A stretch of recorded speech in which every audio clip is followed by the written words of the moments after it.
Good evening, ladies and gentlemen, fellow workers in government, and our friends of the press. I am about to leave from Tokyo, Japan, where I attended the Commemorative Summit for the 50th anniversary of ASEAN-Japan relations and met with ASEAN leaders and Prime Minister Kishida Fumio. Throughout the summit and other related events, we discussed the future of ASEAN-Japan relations and emphasized the need for ASEAN to have an active role in maintaining peace, security, and stability in the region. We also advocated a rules-based Indo-Pacific region that is free and open, guided by the shared fundamental principles as enshrined in the UN Charter and the Treaty of Amity and Cooperation in Southeast Asia.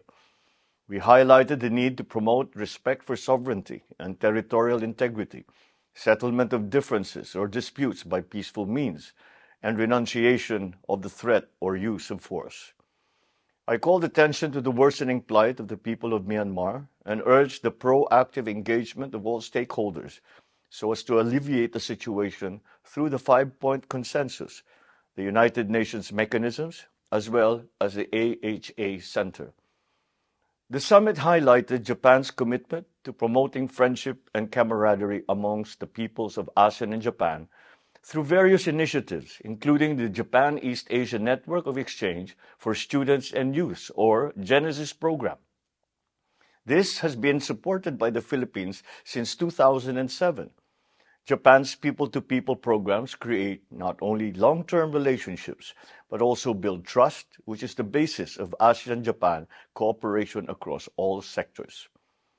We also discussed how Japan's role in ASEAN and individual states' economies have progressed over the past 5 decades, particularly in our shared commitment towards peace and security, trade and investment, food security, climate action, energy security, supply chain resilience, infrastructure development, and connectivity.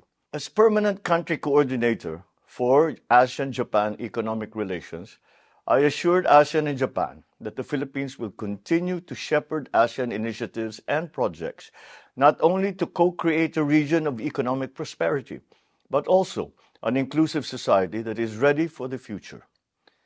I also delivered the keynote speech during the Creative and Sustainable Economy Through Innovation event organized by our DTI, and this showcased collaborative projects of Filipino fashion designers and Japanese textile manufacturers. In the area of investment, I'm pleased to update you on the progress of business commitments signed by our valued Japanese partners during my last visit to Japan in February. Japanese investors directly reported over 169.7 billion pesos of capital funneled into the Philippine economy.